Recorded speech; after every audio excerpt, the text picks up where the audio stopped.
We will have a panel speech about user acquisition reinvented, and the moderator of this panel is Deniz Bora, Senior UA Manager of Dreamloft.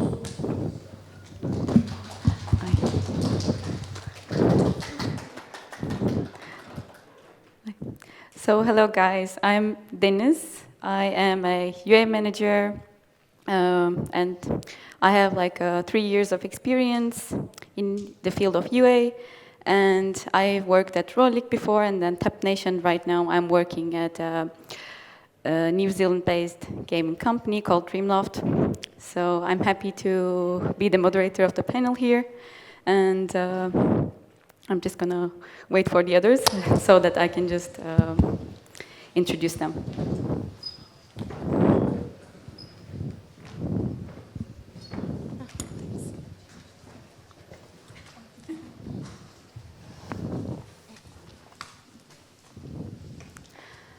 So maybe we can just quickly introduce ourselves and then start with the questions I have. And happy to. Can you guys hear me?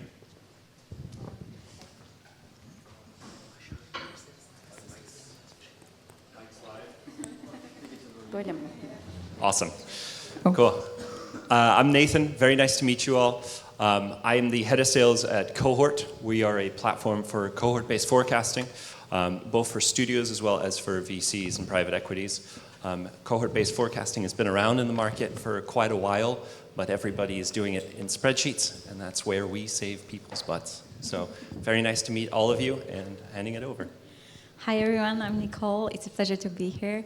Very excited to be here. It's my first speech, but I hope you guys will find it useful. I'm a growth manager. I've been in this industry for a little bit over 7 years. Currently, I work as a growth manager at Boombit. We are a mobile gaming developer. We also publish games. So yeah, we have over 200 games. We specialize from hyper-casual to mid-core titles as well. And I am Vincent. I'm working at TikTok for the last 3 years now as a mobile gaming partnership manager, working mainly across Europe with publishers on hyper and hybrid casual industry. Really happy to be here and try to be insightful for all of you. Hello, this is Anar. I'm working at App Samurai as a customer success manager. My expertise is on user acquisition for mobile games. We are mainly focuses rewarded campaigns, and alongside that, we are also doing some OEM preload campaigns and DSP programmatic campaigns. We develop lastly our own SDK for the rewarded apps, so we are creating cost-efficient campaigns with the gaming studios. Today, I'm gonna tell you more about rewarded campaigns and these strategies. Thank you. Hello everyone, I'm Aleyna, a UA manager from a gaming company called Apps, and I've been in the industry almost 2 years now, and that's it. so today we have like 5 topics, so I would like to start covering the first one. So I want to ask, what disparities do you notice in UA trends between this year and last year? And this is a very classical question. So anyone can start. I can start, I guess. For us, I think one of the biggest differences was also the change in the user behavior a little bit, especially when it comes to the in-app purchase ratio versus ads. Yes, so we've seen a huge uplift even in our hyper-casual titles. They can increase to up to between 10 to 15% of purchases, which was never the case previously. Usually it was like up to 1% in hyper-casual in-app. So that was one of the major, I think, user behavior changes. But then more like network-wise, for us, TikTok has been also a huge change and a huge trend. Yes, we are very happy with our TikTok managers as well. But yes, I think it's one of the fastest growing networks at the moment. They keep coming up with new strategies for UA all the time. I hope I'm not taking too much of what you want to talk about. So sorry about that. But yeah, I think this was also one of the biggest uplifts we've seen. Okay, for I think channel diversification is taking more importance for the gaming studios. So after social networks and SDK networks, gaming studios are taking importance of the rewarded campaigns. So percentage of rewarded campaigns is getting bigger in terms of spending. I think the incentive campaigns more popular than the last years. Actually, because the premium gaming users are preferred to rewarded apps, they are looking for the new games and they have opportunity to get reward while they are playing their favorite games. So also we are engage them with the rewards, so they can redeem these rewards for the Google Play Store coupons, so they can make in-app purchases with these coupons. Also, they can donate charities, like they can plant a tree or clean the ocean with these rewards. So, rewarded campaigns trends will be more important for the next year as well. Maybe I can go. And from addition to Anar, I have two more points. One is like we see higher CPIs compared to last week with our lasting games, since there are much more competition in the gaming industry now that we have more apps indulge in the industry, since we are more trying to build long-lasting games more than hyper-casual games, since it's increasing CPIs, it's also competing with apps. And other thing is that I see the creative theory has changed a little bit. There was too much fake ads in the industry before, but right now we see much more branded ads and UGCs.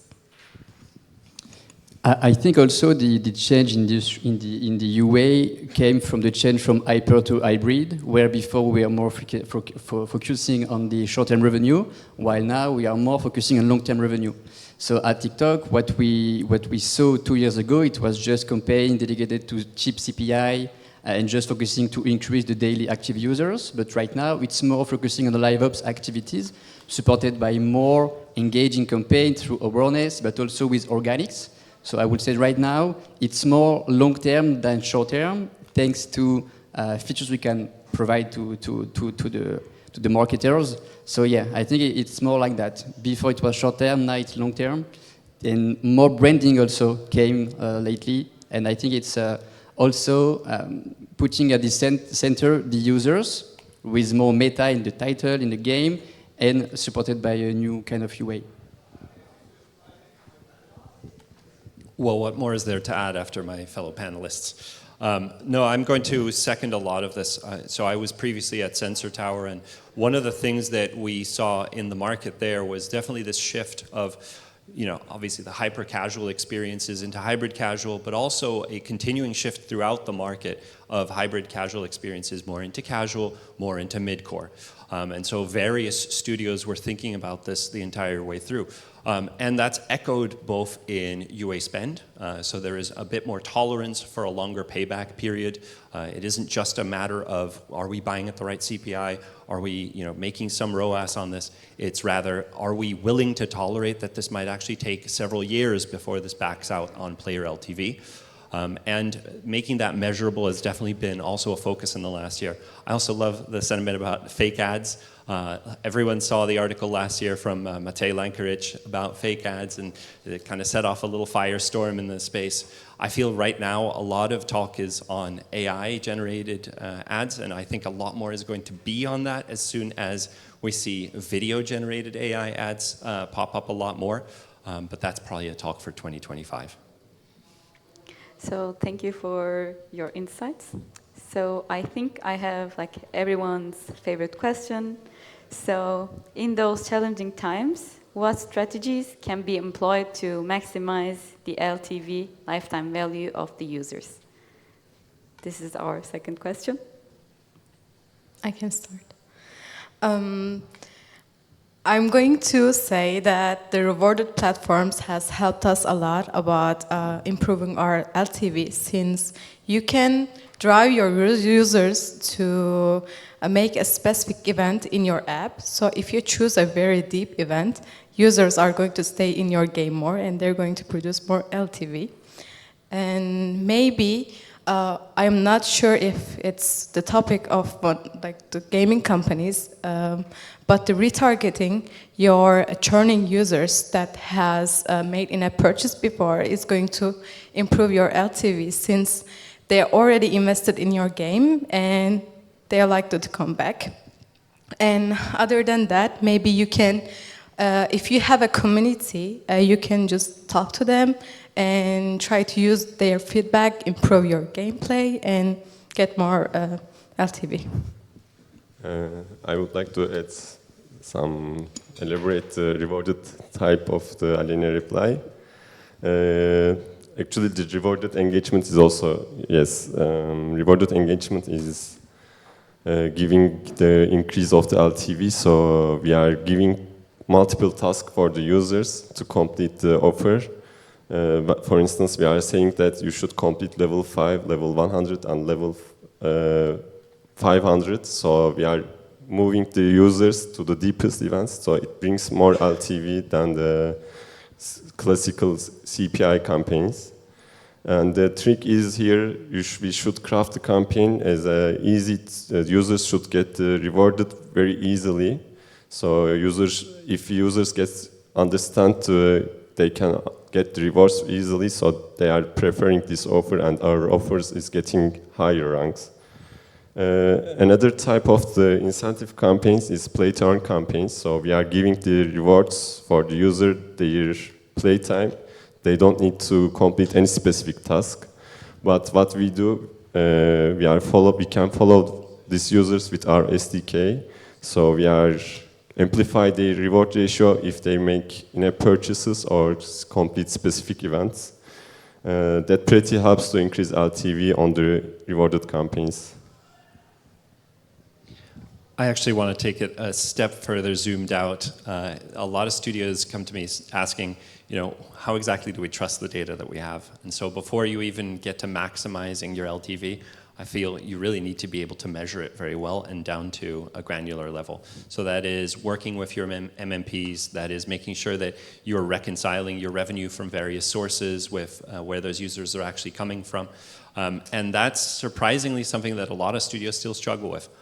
So whether that's a matter of you being able to bucket everything or working much more directly off of your MMP data, that's up to you.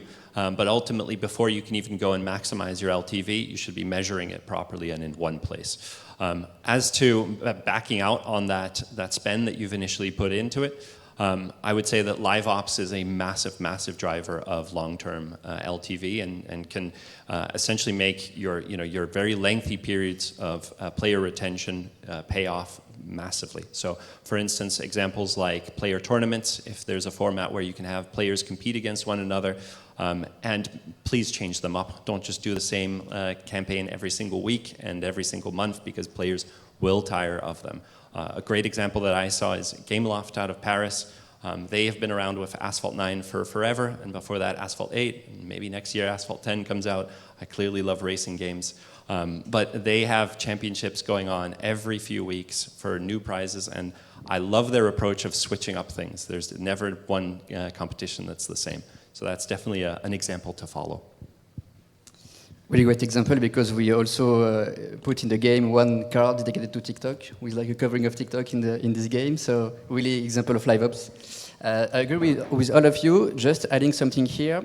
In terms of strategies, something we are doing lately at TikTok, it's also either optimizing towards install, as we always do, and purchase, but right now we are also trying to optimize towards lower funnel events, meaning that we are optimizing towards HGC level 10, for example, or coin put in the game, because that way we can have like cheap CPI with big LTV compared to high CPI with big LTV in purchase. So I think also the way to try to optimize towards that, it's great to generate higher LTV and trying to have like different kind of strategies between the install and the purchase, just to see if it can bring more value to the user at the end of the day. For me, what we really also found that made a huge impact is really focusing on your event and ROAS campaigns. And with that, I definitely agree with my other panelists as well. Like focusing on having your data tracked correctly will be a huge impact. You have to be able to analyze it to create your internal benchmarks, your revenue internal benchmarks, and it's really amazing if you can target your event campaigns, specifically focusing on them.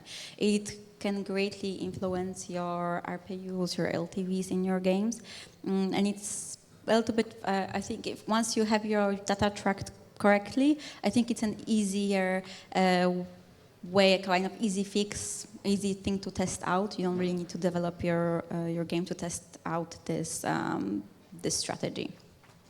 But additionally, I wanted to also make a small remark about creatives here, because different creatives can bring you different results with revenue per user.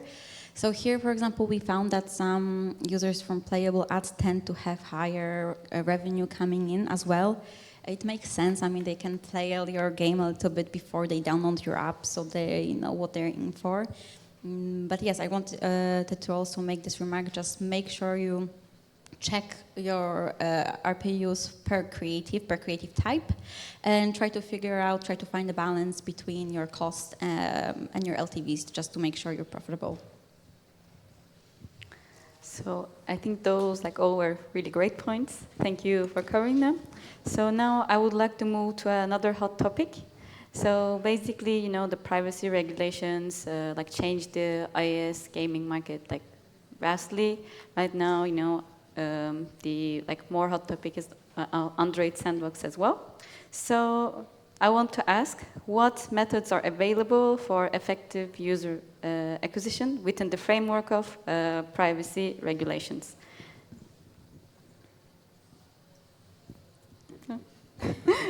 Okay, anyone wants to That's start? a great question.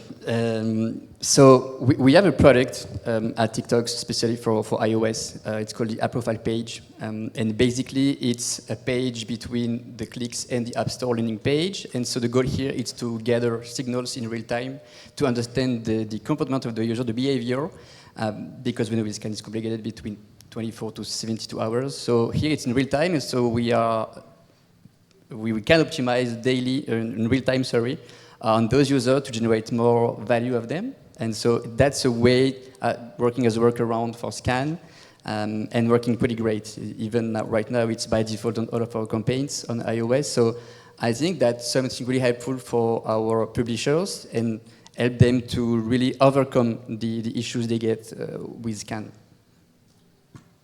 Here, I mean, in the industry in general, there was a huge shift into all of the smart AAA campaigns, or whatever new names they all have.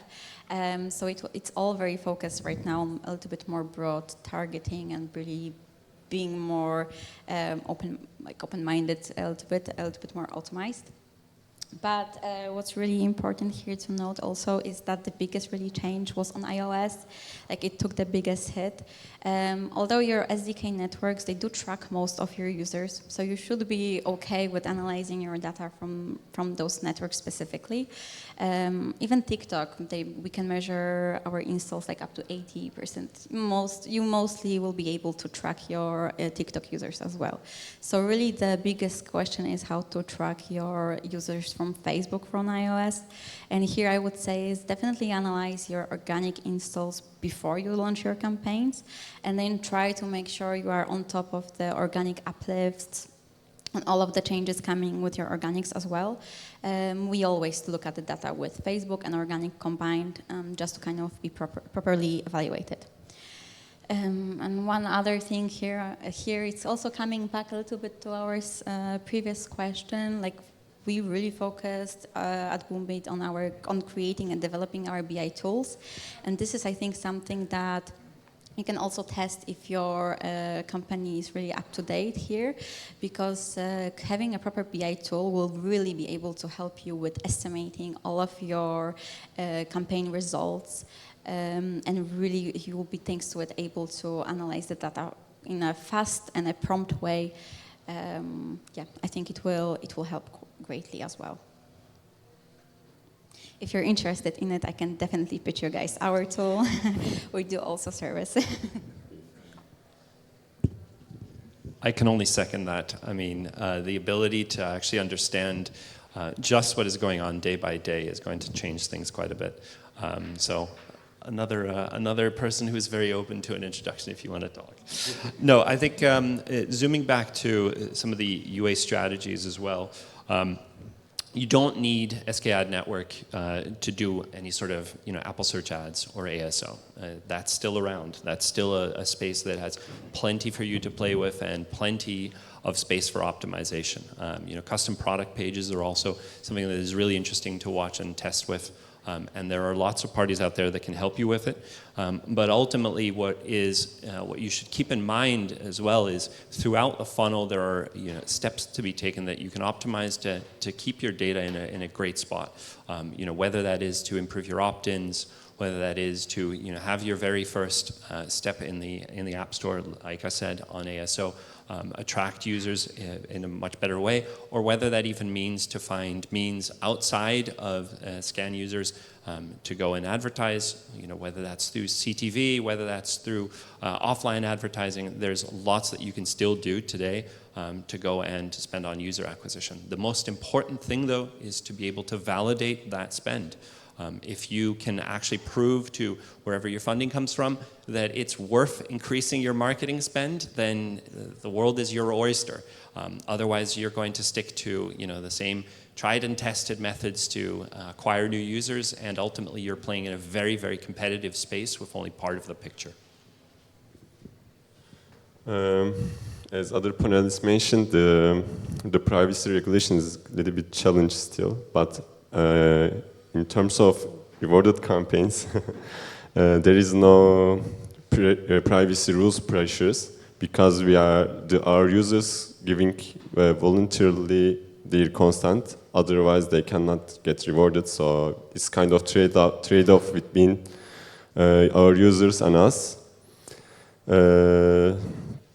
So that's why the rewarded app is more popular than the last years. Many of our clients are testing the game during the launch period on the rewarded apps, so they can follow their progress. They can follow the motivated users' progress on the game.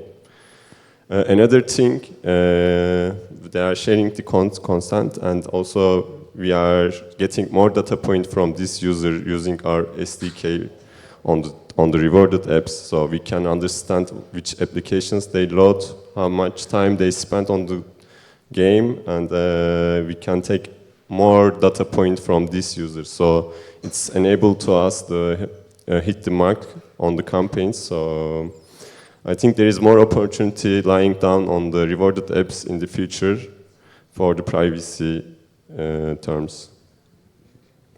I think they said everything that can be said, but I can add one thing more. You can always collect first-party data to help with your campaigns. That's it. So I would like to move to another super trendy topic. This is AI. AI is right now everywhere. I'm seeing it literally everywhere. So I want to talk about the AI from a UA perspective.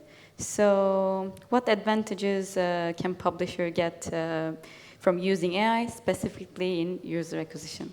I would like to ask. I love AI. I mean, of course, here, first and foremost, check if you have a legal team, check with them if everything is okay. I think it's the copyright issues still are very open and still need to be determined. But for now, I think they can help greatly with cutting costs, especially if you're a new studio, or even if you just need to keep updated with the creatives. I mean, even on TikTok, we need to produce so many creatives. So AI statics or videos in the future can help greatly with the speed. So we are able to test it out enormously. Some networks pick it up a little bit better than others, so it's also something to keep in mind. And they do create kind of a fake experience, at least in my experience. So just make sure you check the performance of those creatives.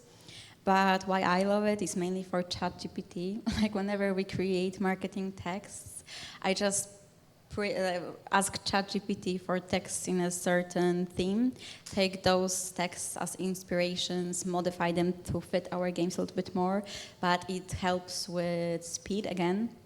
I would not be able to come up with 30 texts on the spot. So taking them, finding the ones I prefer the most, twisting them around a little bit to fit our games helps quite a lot.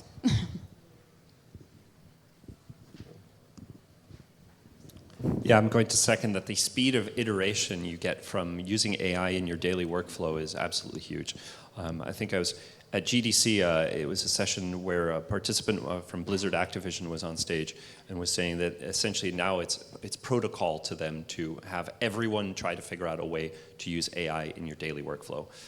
That's pretty aggressive, but it's definitely a way to get familiar with it, because at this point, you know, either it's a matter of, should we be hiring machine learning engineers? Should we each be learning how to adapt to the workflows as they, you know, as they adapt around us?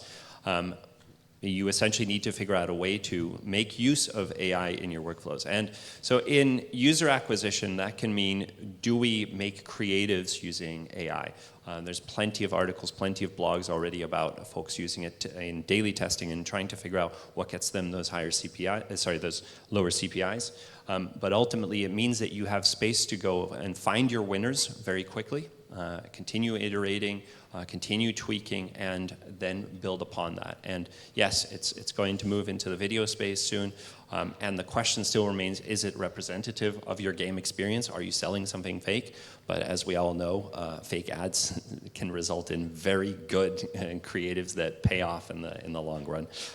So I would just say there's lots of room to fit it into your workflow, whether ChatGPT, whether in creating creatives, whether in ultimately interpreting your data as well. You could use a natural learning model and adapt it to ultimately read your outputs from your BI tools even to ultimately come out with recommendations. Yeah, the possibilities are endless. Yeah, so I love AI. I think I use that too much on my daily work, but we are also providing two specific tools at TikTok about AI that is, in my opinion, really amazing. Like the first one on the creative side, you can upload just your creatives, AI divide your creatives into several parts, 5, 7, 6 parts, whatever. Then they categorize that every part, and then we can mix automatically every part to create new iteration. And so one advertiser in Europe used that, and from 7 videos, he has more than 50 videos, and it helps a lot to find a winner and then to scale even more on TikTok. So I think it's very powerful. As you said, it's very useful, and use that. It's really like a real gain of time. And the second tool we are using, it's more to help you having the right brief. So that's also a platform dedicated to all of you, where you can just like put your objectives, your goal, type of game, and then we can write a brief or like a script for your videos directly thanks to AI. And it's also really powerful to try to have more iteration and to put your focus on other tasks on your daily work. So I think it's really amazing, and it's just the beginning, and I'm sure this year we'll have plenty of examples how AI can help everyone on every part of the job in the mobile gaming space. There is no doubt AI is super smart assistant for us. I'm hoping that AI will be more talented in the near future, and AI will manage everything, and we will settle back and monitor what they do. Currently, AI is fine-tuning everything behind the scene. It helps to optimize the creatives, bit strategy, and many more.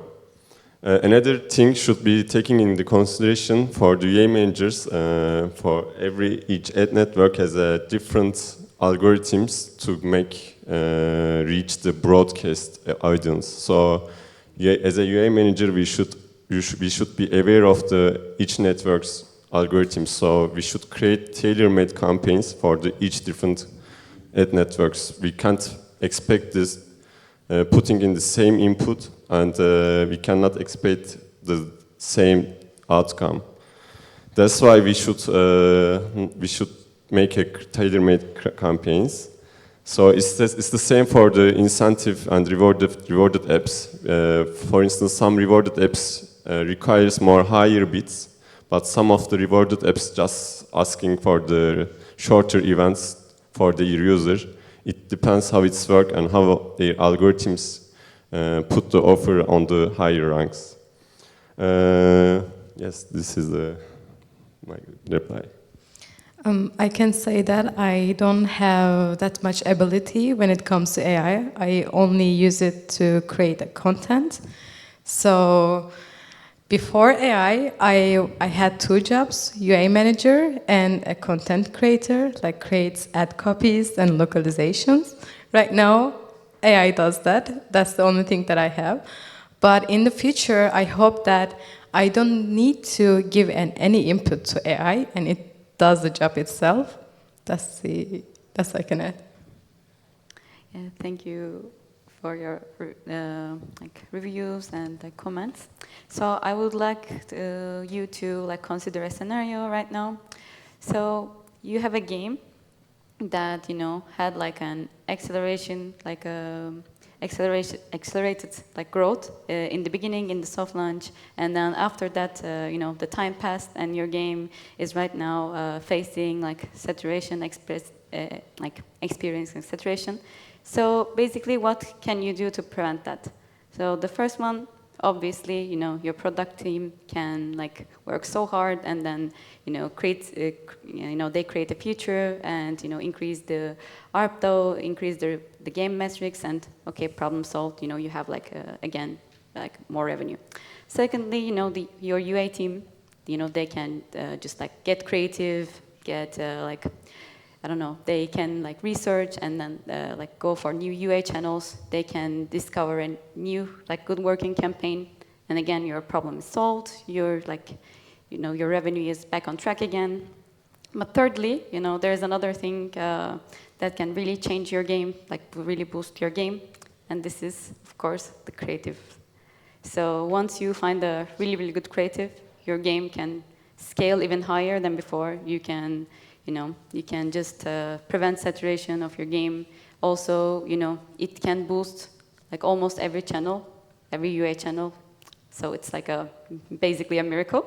So I would like to ask, what are the distinguishing factors that characterize a successful creative for you? So maybe we can start with TikTok, basically.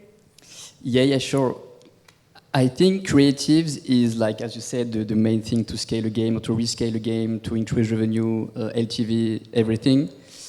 The thing is, creatives are really different from a genre to another, and the thing to have in mind is really the iteration, I would say.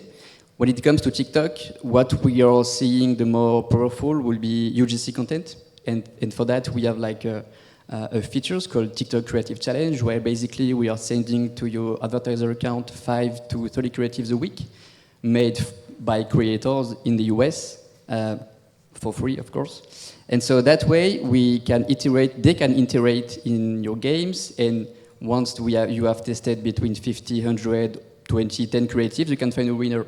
So I think, specifically for TikTok, UGC content is really the thing more powerful in terms of rescaling a game, or even from day one.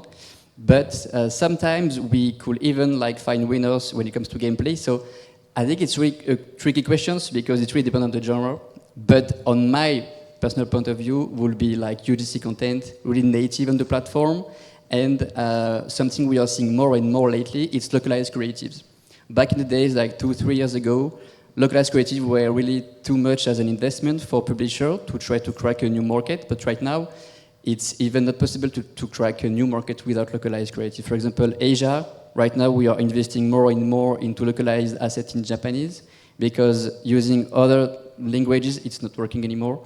So I would say, to be short, UGC, localized, and native to be sure succeeding on TikTok.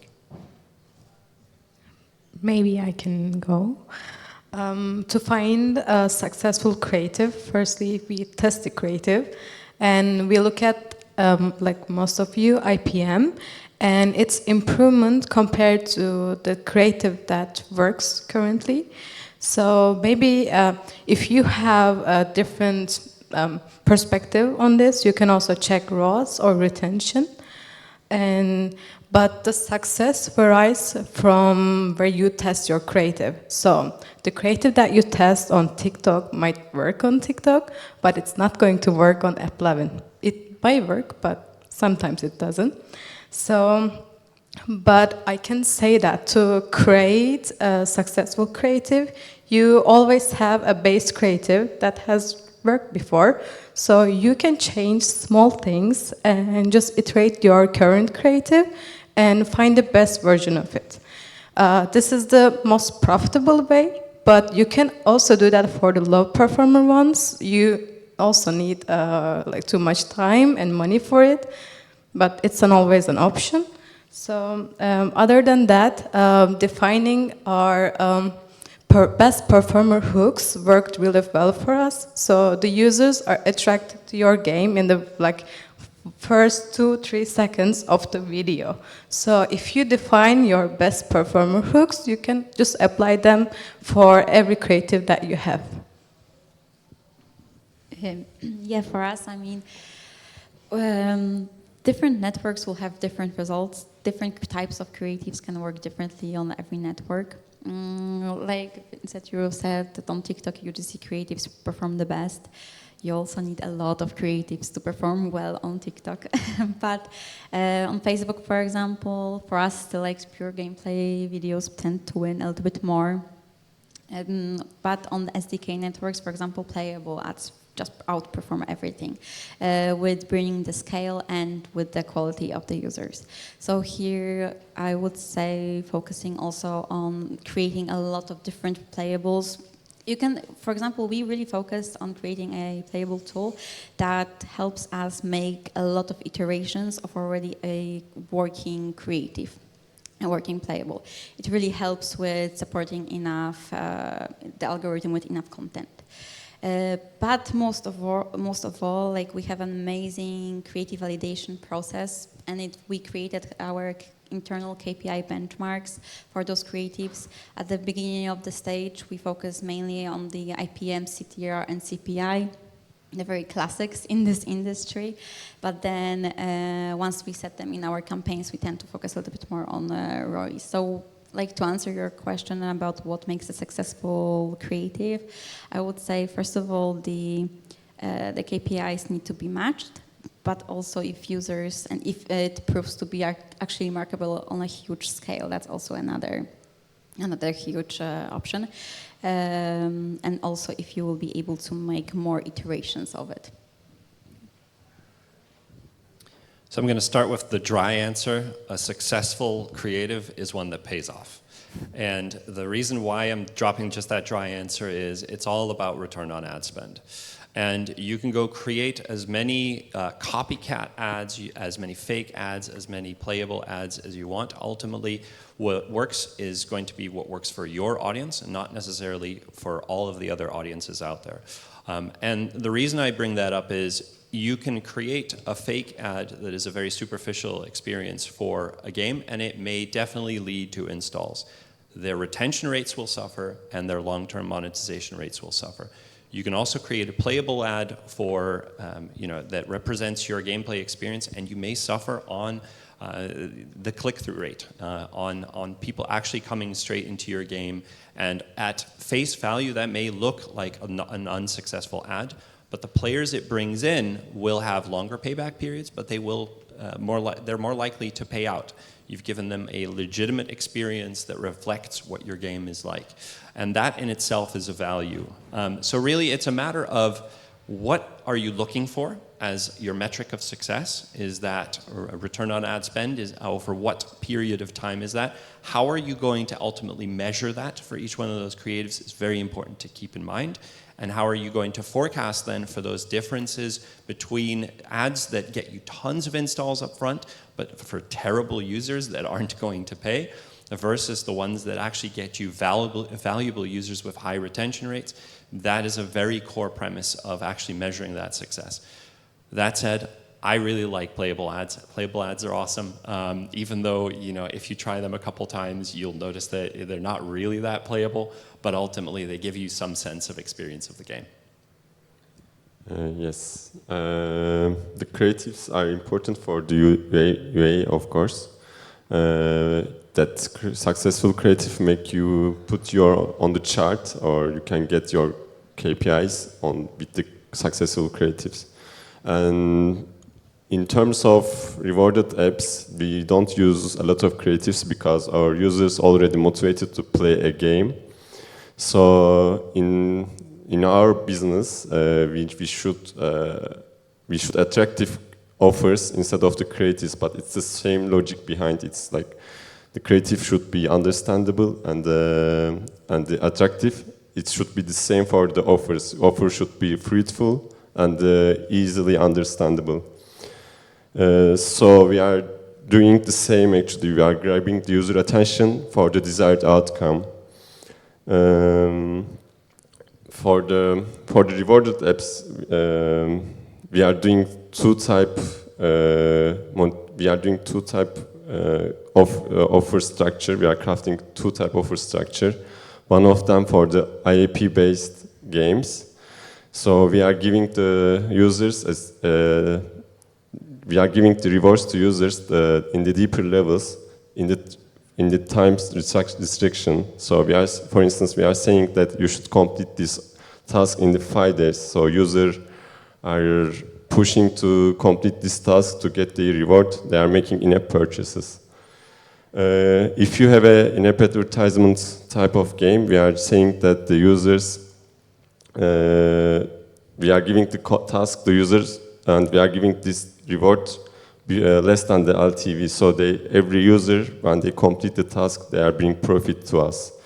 But it should be sometimes we can give them, we can tell them as they watch the rewarded videos and more specific tasks to get revenue from these users.